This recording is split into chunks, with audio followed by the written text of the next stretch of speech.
قومیں کیوں غریب یا ناکام ہوتی ہیں؟ آج اس مضمون کو لکھتے ہوئے مجھے علامہ اقبال کا ایک مشہور شعر بہت یاد آ رہا ہے۔ ہزاروں سال نرگس اپنی بے نوری پہ روتی ہے، بڑی مشکل سے ہوتا ہے چمن میں دیدہ ور پیدا۔ میں اس کی تشریح اس طرح کروں گا کہ قوموں کو ہزاروں سال تک صحیح راستہ نظر نہیں آتا اور وہ بھٹکتی رہتی ہیں۔ کسی بھی قوم میں ویژن یا دیکھنے کی صلاحیت بڑی مشکل سے پیدا ہوتی ہے۔ اس وقت غریب اور امیر ملکوں کی انکم میں 54 گنا کا فرق ہو چکا ہے۔ اس کا مطلب یہ ہے کہ اگر غریب ملکوں میں لوگوں کی اوسط انکم $1000 ہے تو امیر ملکوں میں لوگوں کی اوسط انکم $54,000 ہے۔ اس لیے قومیں کیوں غریب یا ناکام ہوتی ہیں ہمارے وقت کے سب سے اہم سوالوں میں سے ایک ہے۔ کافی مفکر اور ماہرین نے سوال کا جواب تلاش کرنے کی کوشش کی ہے۔ میں ان میں سے کچھ کا ذکر یہاں کروں گا۔ MIT کے اکنامسٹ ڈیرن ایس مینگلو اور ہارورڈ یونیورسٹی کے جیمز رابنسن نے اپنی نئی کتاب وائی نیشنز فیل میں تقریباً 15 سال کی ریسرچ کے بعد یہ نتیجہ نکالا ہے کہ وہ قومیں ترقی کرتی ہیں جو اپنے ملکوں میں انکلوسیو انسٹیٹیوٹس قائم کرنے میں کامیاب ہو جاتی ہیں، اور وہ قومیں غریب رہتی ہیں جو اپنے یہاں ایکسٹریکٹیو انسٹیٹیوٹ ختم کرنے میں ناکام ہو جاتی ہیں۔ انکلوسیو یا بشمول سیاسی اور اقتصادی ادارے وہ ہوتے ہیں جو ہر شہری کی صلاحیتوں کو ابھرنے کا پورا موقع دیتے ہیں اور امیری، غریبی، ذات، نسل، زبان یا مذہب کا تفریق کیے بغیر ہر شہری کو ترقی کرنے کا پورا موقع فراہم کرتے ہیں اور اس کی جان و مال کی حفاظت کرتے ہیں۔ بشمول ادارے سیاسی قوت اور اقتصادی مواقع کو پوری سوسائٹی میں برابر تقسیم کرتے ہیں اور لوگوں کے مال اور حقوق، جن میں خیالات اور افکار کی آزادی بھی شامل ہے، کی حفاظت کرتے ہیں۔ ایکسٹریکٹیو یا مخصوص ادارے وہ ہوتے ہیں جو سیاسی قوت اور اقتصادی مواقع کو صرف ایک چھوٹے گروپ کے پاس رہنے دیتے ہیں، یعنی کہ جو پوری سوسائٹی کو نقصان پہنچا کر صرف ایک مخصوص گروپ کو فائدہ پہنچاتے ہیں۔ بادشاہی یا آمرانہ حکومت مخصوص ادارے کی ایک مثال ہے۔ اس نظام میں ملک کی زیادہ تر دولت بادشاہ یا آمر اور اس کے خاص ساتھیوں کے پاس جمع ہوتی رہتی ہے۔ بادشاہ یا آمر قانون سے بالاتر ہوتا ہے اور جب مرضی آتی ہے کسی کی بھی جان یا مال لے سکتا ہے۔ حقیقی جمہوری ادارے باشمول ادارے ہوتے ہیں۔ ان ملکوں میں پریزیڈنٹ یا پرائم منسٹر کسی کی جان یا مال نہیں لے سکتا، کیونکہ ان ملکوں میں کوئی بھی شخص قانون سے بالاتر نہیں ہوتا اور قانون ہر فرد کی یکساں حفاظت کرتا ہے۔ وائی نیشنز فیل کتاب یہ کہتی ہے کہ کلچر، جغرافیہ، موسم، ماحول یا قدرتی ذرائع یعنی دریا، سمندر، تیل، ہیرے یا دوسرے معدنیات سے بھی عام آدمی کو کوئی فرق نہیں پڑتا اگر ان ملکوں میں مخصوص ادارے قائم ہوں۔ ان ذرائع کے باوجود قومیں غریب رہتی ہیں اور صرف ان کا حکمران طبقہ امیر ہوتا ہے۔ یہ بھی حقیقت ہے کہ دنیا کے زیادہ تر ملکوں میں مخصوص ادارے ہی ہوتے ہیں اور اس وقت تک رہتے ہیں جب تک کہ عوام ان اداروں کو سیاسی جدوجہد کر کے ختم نہ کر دیں۔ یہ ایک انتہائی مشکل کام ہے جس میں زیادہ تر قومیں ناکام رہتی ہیں۔ آئیے اب ہم تقریباً 800 سال کی تاریخ کے حوالے سے باشمول اور مخصوص اداروں کو سمجھنے کی کوشش کرتے ہیں اور یہ دیکھتے ہیں کہ کیوں کچھ قومیں بہت امیر ہو گئیں اور زیادہ تر قومیں غریب ہیں۔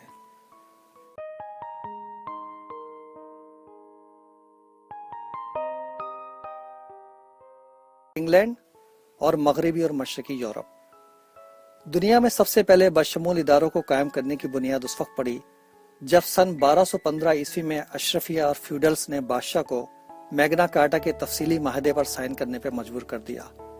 دنیا میں پہلی مرتبہ ملک کا قانون ہر آزاد شخص پر لاگو تھا، بادشاہ سمیت۔ اب بادشاہ کے پاس یہ اختیار نہیں تھا کہ وہ جس کی چاہے جان و مال لے لے یا جب چاہے ٹیکس بڑھا دے یا ایک گروپ کو پوری آزادی کے ساتھ اقتصادی مواقع فراہم کر سکے۔ 1988 میں یعنی میگنا کارٹا کے تقریباً 450 سال کے بعد انگلش پارلیمنٹ نے اپنے حقوق بڑھانے کے لیے پھر جنگ کی اور اس میں کامیاب ہو گئے۔ اس کو تاریخ میں گلوریس ریولوشن یعنی شاندار انقلاب کہتے ہیں۔ جب عام لوگوں کو سیاسی اور قانونی حقوق ملے تو ترقیاتی کاموں پر کام ہوا، خاص طور پر روڈ، نہریں اور ریلوے بنائے گئے، جن کی وجہ سے صنعتی انقلاب کو شروع ہونے کا موقع ملا۔ برٹش حکومت نے تمام لوگوں تک تعلیم پہنچانے کا فیصلہ 1870 میں کیا تھا اور 1891 تک تعلیم سب کے لیے فری تھی۔ دنیا اور خاص طور پہ یورپ کی ترقی میں 5 بنیادی رکاوٹیں رہی ہیں۔ جو سب سے اہم رکاوٹ ہے، اس کا ذکر میں ابھی نہیں کروں گا، اس کے بارے میں آپ کو سوچنا ہے، جبکہ 4 رکاوٹوں کا تعلق مخصوص یعنی ایکسٹریکٹیو اداروں سے ہے۔ ان 4 رکاوٹوں میں سے ایک بادشاہی نظام تھا جس کو انگلینڈ نے سب سے پہلے ختم کیا، ایک غلامی نظام تھا، اس کو بھی سب سے پہلے انگلینڈ نے ختم کیا، ایک جاگیرداری نظام تھا جس میں بڑے بڑے زمینیں ایک چھوٹے گروپ کے پاس تھیں جو ٹیکس بھی نہیں دیتے تھے۔ تمام ٹیکس صرف چھوٹے زمینداروں اور غریب کسانوں اور عام لوگوں سے ہی لیا جاتا تھا۔ خاص بات یہ ہے کہ چرچ یورپ کا سب سے بڑا زمیندار تھا، جو کہ خود تو ٹیکس دیتا نہیں تھا بلکہ اپنی زمینوں میں کام کرنے والے کسانوں سے خود ٹیکس وصول کرتا تھا۔ پوپ اور دوسرے مذہبی لیڈرز اور ان کے خاندان والے شاہانہ زندگی گزارتے تھے۔ سن 1800 تک لوگوں نے جدوجہد کر کے مغربی یورپ سے جاگیرداری نظام ختم کر دیا تھا، جبکہ مشرقی یورپ میں لوگ ایسا نہیں کر سکے۔ اس کا نتیجہ یہ نکلا کہ اگلے کچھ سو سالوں میں مغربی یورپ مشرقی یورپ سے بہت زیادہ امیر بن گیا۔ یورپ کی ترقی میں ایک بنیادی رکاوٹ چرچ کا کنٹرول تھا۔ چرچ کی حکمرانی کے دور میں مذہب اور سیاست ملے ہوئے تھے، چنانچہ ملک کے قانون مذہبی رہنما بناتے تھے۔ مذہبی انتہا پسندی کا یہ عالم تھا کہ ہر اس بات کی سزا موت تھی جو چرچ کے عقیدے کے خلاف تھی، یہاں تک کہ سائنس کی کتاب پڑھنے کی سزا بھی موت تھی۔ مشہور سائنسدان برونو اور گلیلیو دونوں نے سائنسدان کوپرنیکس کی اس بات کی تائید کی تھی کہ زمین سورج کے گرد گھومتی ہے۔ کیونکہ یہ بات چرچ کے عقیدے کے خلاف تھی، اس جرم کی سزا میں برونو کو 17 فروری سن 1600 میں زندہ جلا کر مار دیا گیا۔ میں اس تاریخ کو نہیں بھول سکتا جب مذہبی جنون میں اندھے لوگوں نے ایک عظیم سائنسدان کو زندہ جلا کر مار دیا۔ گلیلیو نے جھوٹ بول کر اپنی جان بچائی، پھر بھی اس کو عمر قید کی سزا سنائی گئی اور اس نے اپنی بقیہ زندگی قید میں گزاری۔ گلیلیو کی کتابیں تقریباً 100 سال تک اس لسٹ میں شامل تھیں جن کو پڑھنے کی سزا موت تھی۔ 100 سال کی مذہبی جنگوں، جن میں 3 سے 11 ملین لوگ قتل ہوئے کے بعد ہی یورپ نے یہ سبق سیکھا کہ جن معاشروں میں لوگوں کو ان کے عقائد کی وجہ سے سزا دی جائے، وہاں صرف ظلم و ستم، قتل و غارت اور تشدد کے علاوہ اور کچھ نہیں پھلتا پھولتا۔ مجھے نہیں معلوم کہ پاکستانی قوم کو یہ سبق سیکھنے میں کتنا عرصہ لگے گا۔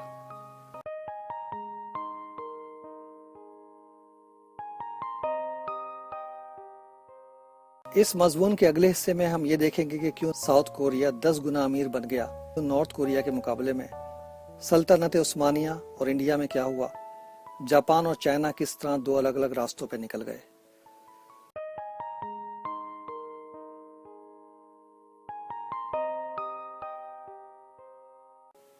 نارتھ امریکہ اور ساؤتھ امریکہ۔ جب اسپینش ساؤتھ امریکہ میں آئے تو شروع میں وہ وہاں کے مقامی لوگوں کو قابو کرنے اور ان کو غلام بنانے میں کامیاب نہیں ہوئے تھے، کیونکہ لوگ ان سے مقابلہ کرتے تھے یا بھاگ جاتے تھے۔ پھر اسپینش ایسے علاقوں میں پہنچے جہاں سرداری نظام تھا، یعنی لوگ ایک سردار یا گاؤں کے چیف کے ماتحت رہتے تھے اور ان کو غلام بن کے رہنے کی عادت تھی۔ ان جگہوں پر اسپینش کو آسانی سے مقامی لوگوں کو غلام بنانے کا موقع مل گیا اور وہ سرداروں کو ہٹا کر خود آقا بن گئے۔ نارتھ امریکہ یعنی امریکہ میں انگلینڈ کی ورجینیا کمپنی نے بھی یہ کوشش کی کہ وہ لوگوں کو غلاموں کی طرح استعمال کر کے اپنے منافع کو بڑھائے، مگر لوگوں نے اس کو ایسا کرنے نہیں دیا۔ آخر ہار مان کر کمپنی نے لوگوں کو زمینیں دے دیں اور ان کو صرف ٹیکس ادا کرنے کے لیے کہا۔ لوگوں نے سیاسی حقوق کا مطالبہ کیا تاکہ ان کو قانونی حفاظت مل سکے، اور 1619 میں انہیں وہ حقوق بھی مل گئے۔ اس طرح نارتھ امریکہ میں بشمول ادارے قائم ہوتے گئے اور پوری سوسائٹی ترقی کرتی رہی، جبکہ ساؤتھ امریکہ میں صرف ایک چھوٹا گروپ حکمرانی کرتا رہا اور امیر بنتا رہا، جبکہ عام لوگ غلاموں کی طرح زندگی گزارتے رہے۔ یہاں یہ بات بھی قابل ذکر ہے کہ امریکہ کے اندر بھی نارتھ اور ویسٹ کی ریاستوں میں صنعتی انقلاب آیا، جبکہ ساؤتھ کی ریاستوں میں غلامی اور جاگیرداری نظام کی وجہ سے صرف جاگیردار ہی امیر ہوتے رہے، جبکہ زیادہ تر لوگ غریب ہی رہے۔ 1940 تک ساؤتھ ریاستوں کی آمدنی نارتھ اور ویسٹ کی ریاستوں کے مقابلے میں آدھی تھی۔ جب ساؤتھ ریاستوں میں غلامی ختم ہوئی تو وہاں بھی عام لوگ امیر ہو گئے اور 1990 تک آمدنی کا فرق ختم ہو چکا تھا۔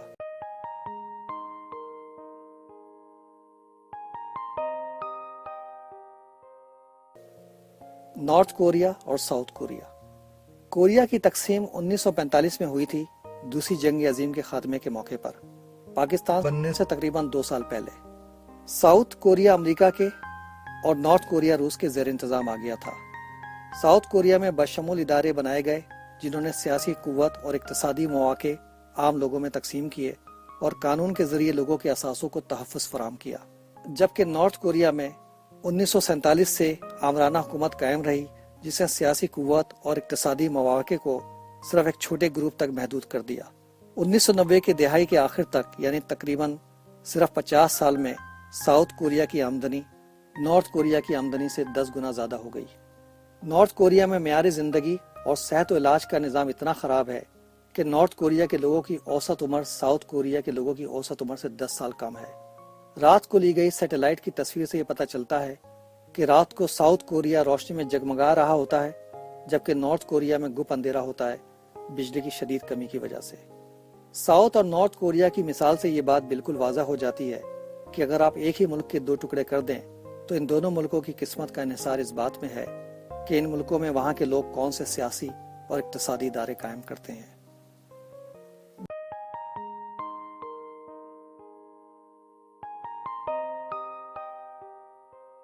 دنیا کی ایبسولوٹسٹ یا غیر جمہوری حکومتیں جنہوں نے اپنے ملکوں کو غریب رکھا: سلطنت عثمانیہ، آٹومن امپائر، پرنٹنگ پریس پر پابندی۔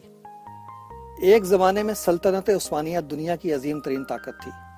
پھر اس وقت دنیا کے لیے ایک بڑا ٹرننگ پوائنٹ یعنی ایک اہم موڑ آیا جب 1445 میں گوٹن برگ نے موویبل ٹائپ والا پرنٹنگ پریس ایجاد کیا۔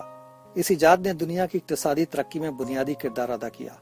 گوٹن برگ کا پرنٹنگ پریس یورپ میں تیزی سے پھیل گیا اور تھوڑے عرصے میں یورپ میں لاکھوں کی تعداد میں کتابیں شائع ہونے لگیں۔ مگر سلطنت عثمانیہ کے بادشاہ نے ملاؤں کے کہنے پر پرنٹنگ پریس پر پابندی لگا دی، کیونکہ ملاؤں کو یہ اعتراض تھا کہ قرآن شریف پرنٹنگ پریس پہ شائع نہیں ہو سکتا۔ اس کے علاوہ ایک عامر خیالات کو پھیلنے سے بھی روکنا چاہتا ہے۔ چنانچہ پوری سلطنت عثمانیہ میں 270 سال تک پرنٹنگ پریس پہ پابندی لگی رہی۔ اس غلطی کے بہت دیر پا اثرات ہوئے لٹریسی ریٹ، تعلیم اور اقتصادی ترقی پر۔ 1800 تک سلطنت عثمانیہ میں غالباً صرف 2 سے 3% لوگ پڑھ لکھ سکتے تھے، جبکہ انگلینڈ میں 60% آدمی اور 40% عورتیں پڑھ لکھ سکتی تھیں۔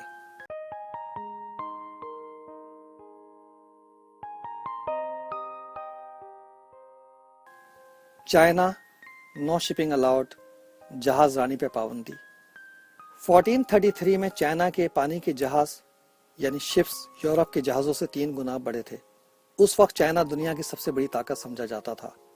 پھر کسی کے مشورے پہ وہاں کے بادشاہ نے جہازوں کے بنانے اور بین الاقوامی تجارت پہ پابندی لگا دی۔ 1850 تک جاپان اور چائنا دونوں کا شمار غریب ملکوں میں ہونے لگا تھا، کیونکہ دونوں ممالک غیر جمہوری حکومتوں کے کنٹرول میں تھے، جبکہ یورپ میں جمہوری اداروں کے بننے کی وجہ سے وہاں کے ممالک اپنی دولت اور طاقت بڑھا رہے تھے۔ جب جاپان کے لوگوں نے امریکہ کے بڑے بڑے جہاز دیکھے اور مغربی ممالک کی ٹیکنالوجی اور اداروں کا مطالعہ کیا تو انہوں نے ارجنٹ فوری اقدامات اٹھانے کا فیصلہ کیا۔ انہوں نے بادشاہی نظام اور جاگیرداری نظام دونوں کو ختم کر کے تعلیم پر اپنے بجٹ کا 43% تک خرچ کرنا شروع کر دیا۔ انہوں نے تہیہ کیا ہوا تھا کہ ہم میں اور مغرب کے لوگوں میں صرف تعلیم کا فرق ہے، اور ہم اس وقت تک چین سے نہیں بیٹھیں گے جب تک کہ ایک ایک شخص کو تعلیم یافتہ نہ بنا دیں۔ اگلے 50 سالوں میں جاپان دنیا کے ترقی یافتہ اور طاقتور ترین ملکوں میں سے ایک تھا۔ پہلا ایشیا کا ملک جس نے 1905 میں مغرب کے ملک روس کو شکست دی تھی اور دنیا میں ایک بڑے ٹرننگ پوائنٹ کا آغاز کیا۔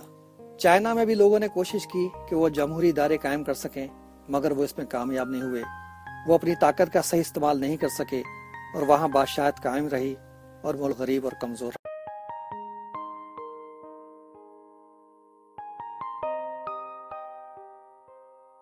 انڈیا میں بھی مغل حکمرانوں سے پہلے اور ان کے دور میں غیر جمہوری یا بادشاہی حکومتیں قائم رہی ہیں۔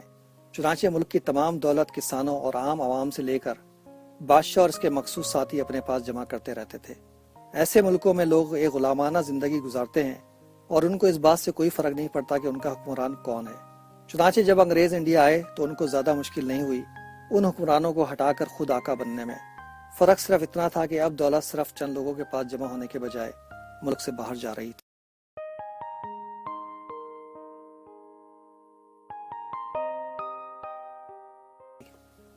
انڈیا اور پاکستان آزادی کے بعد ہندو قوم کو بہت اچھی طرح اندازہ تھا کہ غلامی کیا ہوتی ہے، کیونکہ وہ سینکڑوں سال تک مسلمانوں اور پھر انگریز کی غلامی میں رہے تھے۔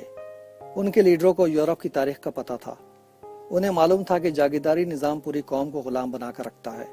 یہ نہ صرف اس کی اقتصادی آزادی کو ختم کرتا ہے بلکہ سیاسی آزادی کو بھی تباہ کر دیتا ہے۔ انہیں شعور تھا کہ مذہب کو سیاست سے ملانے سے قتل و غارت اور تشدد کا دور قائم رہتا ہے اور قوم تقسیم ہو کر آپس میں ہی لڑنے لگتی ہے، صرف عقائد کے مختلف ہونے کی وجہ سے۔ چنانچہ جب 1947 میں انہیں آزادی ملی تو انہوں نے فوراً جاگیرداری نظام کو ختم کر دیا آج انڈیا میں 78% زمینداروں کے پاس 5 ایکڑ یا اس سے کم زمین ہے، جبکہ صرف 1.6% لوگوں کے پاس 20 ایکڑ سے زیادہ زمینیں ہیں۔ انڈیا نے امریکہ اور دوسرے تمام ترقی یافتہ ملکوں کی طرح مذہب کو سیاست سے علیحدہ رکھنے کا بھی فیصلہ کیا اور اپنے ملک کو ایک سیکولر ملک بنایا۔ وہاں مسلمانوں کے درمیان مذہب کے نام پہ قتل و غارت پاکستان کے مقابلے میں 1% بھی نہیں ہے۔ آج تقریباً 65 سال کے بعد انڈیا کے روپے کی قیمت پاکستان کے روپے کی قیمت سے تقریباً 60% زیادہ ہے، اور اس کی اکانومی یعنی معیشت پاکستان کی معیشت سے بہت زیادہ مضبوط ہے۔ بین الاقوامی ماہرین کے مطابق انڈیا 2030 تک دنیا کی تیسری سب سے بڑی معیشت بن جائے گا، جبکہ پاکستان کا شمار ایک فیلڈ اسٹیٹ یعنی ناکام ملک میں ہوتا ہے۔ عام مسلمان مغلوں کے دور میں صرف اس لیے خوش تھا کہ اس کے آقا مسلمان تھے۔ اس خوشی میں شاید اس کی غربت کے دکھ کچھ کم ہو جاتے تھے۔ پھر انگریز کے دور میں غلامی کی عادت کچھ اور پڑ گئی۔ جن ملاؤں نے تقریباً 570 سالوں سے جب انہوں نے پرنٹنگ پریس پہ پابندی لگوائی تھی، اس قوم کو پسماندہ رکھا ہے۔ آج بھی مسلمان قوم ان ملاؤں سے رہنمائی چاہتی ہے اپنے ملک کو چلانے کے لیے۔ آج بھی انہوں نے جاگیرداری کی غلامی کی توق اپنے گلے میں ڈالا ہوا ہے جو انہیں انگریز نے دیا اور فیڈرل شریعت کوڈ نے قائم رکھا ہوا ہے۔ آج بھی یہ قوم فوجی آمروں کی حکومت کو اچھا سمجھتی ہے اور اپنی فوج کو مضبوط کرتے رہنا چاہتی ہے، چاہے وہ اپنے ملک کو ہی کیوں نہ کھا جائے۔ اپنی آنکھیں کھول کر یہ نہیں دیکھنا چاہتی کہ اس کے مسائل کی وجوہات کیا ہیں، یہ نہیں سوچنا چاہتی کہ ان مسئلوں کو حل کرنے کے لیے اس کو کیا کرنا چاہیے۔ وہ چاہتی ہے کہ کوئی ملا، کوئی پیر، کوئی جاگیردار یا اس کا بیٹا، کوئی سرمایہ دار یا اس کا خاندان، یا کوئی جنرل، کوئی اور ان کے تمام مسئلوں کو حل کر دے۔ واقعی بڑی مشکل سے ہوتا ہے چمن میں دیدہ ور پیدا۔ یہاں مجھے ایرک فروم کی مشہور کتاب دی سین سوسائٹی میں سے ایک بات یاد آ رہی ہے کہ لوگ اصولوں کو بھول جاتے ہیں اور لیڈروں یا ہیروز کو فالو کرنا چاہتے ہیں آنکھیں بند کر کے۔ جب تک پاکستانی قوم اصولوں کو نہیں اپنائے گی، اس وقت تک اس کے لیڈرز اس کو بھٹکاتے رہیں گے اپنے مقاصد کے لیے۔ میں نے اس مضمون میں 5 بنیادی وجوہات کا ذکر کیا ہے جن نے یورپ کے ملکوں کو سینکڑوں سال تک غریب رکھا۔ ان میں سے 4 وجوہات یہ تھیں۔ نمبر 1 بادشاہی، آمرانہ یا غیر جمہوری نظام۔ نمبر 2 غلامی۔ نمبر 3 جاگیرداری نظام۔ اور نمبر 4 مذہب کو سیاست سے ملانا اور قانون کو عقل و فکر اور سوسائٹی کی ضروریات کے مطابق بنانے کے بجائے ایک مذہبی گروپ کے عقائد کے مطابق بنانا۔ ان تمام وجوہات کا تعلق مخصوص اداروں سے ہے، یعنی جہاں یہ ادارے ہوں وہاں صرف کچھ لوگ امیر ہوتے ہیں اور سوسائٹی مجموعی طور پہ غریب رہتی ہے۔ یورپ نے اس وقت ہی ترقی شروع کی جب اس نے ان رکاوٹوں کو دور کر دیا۔ ولیم برنسٹین کی کتاب The Birth of Plenty: How the Prosperity of the Modern World Was Created کے مطابق 2 دوسرے عوامل جنہوں نے یورپ کی ترقی میں بنیادی کردار ادا کیا وہ ماڈرن کیپٹل مارکیٹ کا قیام اور کمیونیکیشن اور ٹرانسپورٹ کے اداروں کا قیام تھا۔ یہ کتاب انتہائی اہم ہے یہ سمجھنے کے لیے کہ کیوں کچھ قومیں کامیاب اور کچھ قومیں ناکام رہتی ہیں۔ اب میں یہ سوال دوبارہ کروں گا کہ یورپ کی ترقی کی سب سے بڑی وجہ کیا تھی، یعنی وہ کیا چیز تھی جس نے یورپ کو اس قابل بنایا کہ وہ اپنے رکاوٹوں کو دور کر سکے۔ آپ کو اس کے بارے میں سوچنا ہے، میں اس کا ذکر کسی اور وقت کروں گا۔ آپ کا سننے کا شکریہ۔